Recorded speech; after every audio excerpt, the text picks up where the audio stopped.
outnumbered overtime. OT, baby. I look at the live chat. Right. And you haven't done this with us before, have you? No, we didn't do this in Cleveland when you joined us for the first time.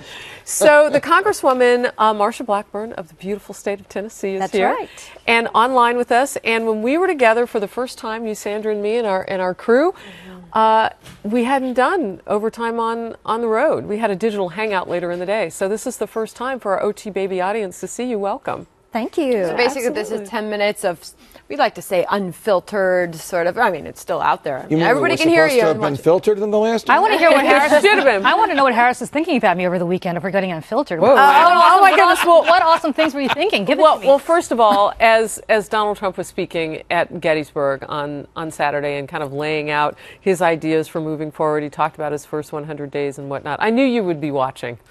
I wish I were watching. I was dealing with a crazed 4-year-old who wanted to play hockey with me, so I was getting I was the goalie and I was getting shot on goal. Precocious child. Wow. Wait, That kept were you you on away from skates? C-SPAN? Yeah, believe it or not, yes, I was actually being assaulted by a hockey puck. Were you on skates? Having a lot more He is on skates, but we were doing it. Were you? I used to be a good hockey player back then. I'm Russian. I learned to skate from I was just asking, were you actually on skates? Not this time, but yeah, I'm actually All a right. pretty good hockey player. So to the live chat, Siobhan says, Julian Assange has stated and dumped thousands of emails marked C, proving that Hillary Clinton lied. Your thoughts on that, Judge? C for classified, not for Cheesecake Factory. Yeah, I know the C stands for classified. Honestly, I think everybody in the government knows that, and certainly... She said she didn't know. Well, she probably meant to say she didn't remember.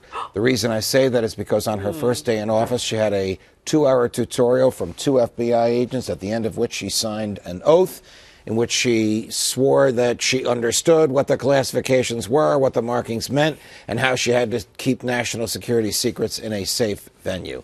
So at one point she knew. It's simply not believable that she didn't know what it meant. And I think that's the thing that is troubling, is that for her to say she did not know what it meant, of course she knew what classified information was. She had lived in the White House. She was the First Lady. Right. She was a senator, and then she goes to be the Secretary of State. And I find it just really quite remarkable that she expects that the American people would believe that she did not know what was classified. I believe that she did not know. How do we I don't know, that they and did? I think that's one of the things that is so disturbing to my constituents, is that now you have the appearance of the FBI being in on this. How do we cover this up? Right. And the cover up is always the word. I would much rather her have come out and admitted this, and then What would she have admitted exactly that would have put this to bed? Well, that- nothing would have put it to bed. If she Right. started making admissions to the FBI, they'd have a difficult time not indicting her, no matter what Jim Comey said. So I want to go back to what you said, though, Congresswoman, about, who would have suspended all sort of consciousness to believe that she didn't know what the C stood for classified and so on and so forth. I don't know, Judge, that the FBI did believe that. Maybe something else was happening behind the scenes. Well, we don't know. remember Martha Stewart in the insider trading case. She's not indicted for insider trading. She's indicted for telling one lie to an FBI agent, during the course of which he told one lie to her. But he's allowed to do it. If the FBI believed that Mrs. Clinton lied to them, even though she wasn't under oath, and nobody's under oath in those in-office interrogations. They can go back. They can. Is there a they can statute of limitations on that? 7 years. Okay. Carly One says on the live chat, ask the Congresswoman if the cybersecurity was a standalone bill. the data security bill is a standalone bill, and then Devin Nunes out of California has had a cybersecurity bill. It has passed the House. I don't think it's passed the Senate yet. And we're still trying. Peter Welch is who I've worked with on the cybersecurity legislation in the House. It's in Energy and Commerce Committee. She can go to the website, Energy and Commerce Committee website, and pull it up. Take a look. Interesting. I'm reading JX Brand 99. I live in the Philly area. Trump's Gettysburg Address, just outside Philly. The coverage of Trump's address by Sunday, Philadelphia Inquirer, largest Philly newspaper readership today, and Philly.com, 0. Not even mentioned on Sunday. I missed the TV. So, I mean, but that's interesting. I'd have to vet that if because who knows. maybe on which seem page. right. That doesn't Philadelphia seem Inquirer, right. I believe they did cover the Bucks County rally. I'm pretty positive they covered that rally. But. Yeah. Okay. Sandra, what's on Facebook Live? Well, we just got Facebook up and running, so happy that for those that are joining us. The online chat's been bumping since the top of the hour. But chime in on Facebook now. Give us a shout out. A lot of people talking about the $500,000 that went to the wife of the FBI agent. Yeah. That was the FBI agent working on the Hillary Clinton investigation. Love the judge, says Leslie Harris. You are awesome. Fact. Everybody's favorite. Everybody's favorite. But yeah, lots of people are logging on right now, so send us your thoughts and send us your questions. We've got Congresswoman Blackburn and the judge on the couch today. Okay, so you've got 439 seats up for grabs. That's everybody. What do you think is going to happen on November 9th when we wake up in terms of Congress?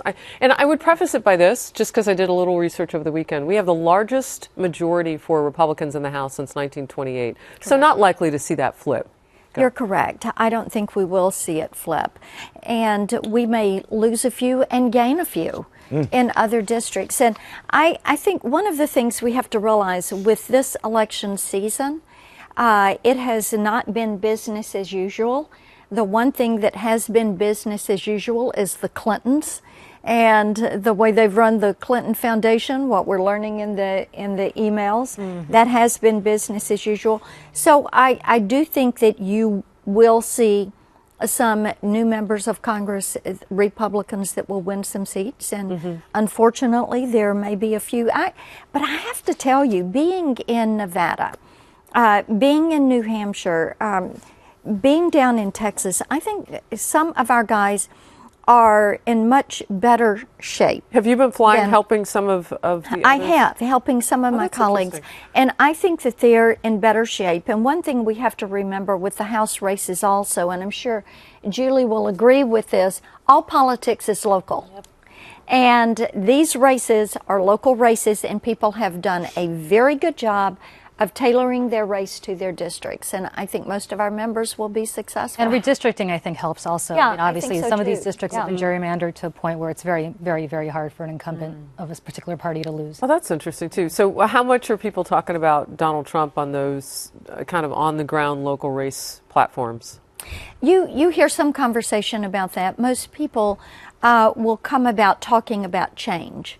You know, they don't like some of his comments, and I'm one of those. I say, yes, many of his comments are indefensible. But what you have to think about is, do you want to change the path we're on, or do you want the status quo? Hillary's the status quo. How much pressure is there on Republican candidates for the House, particularly incumbents such as you, to distance themselves from Trump because of these indefensible comments? There has not been a lot of pressure to distance. Trump is going to carry Tennessee. Okay, so there's not a lot of pressure on you. Right, not on me. There will be some candidates in some areas where they are a Republican office holder in a Democrat district. Say it's a D+6 or something like that. The pressure will be on them to show how they are different. And, you know, I think many of them join me in saying some of the things he has said are indefensible.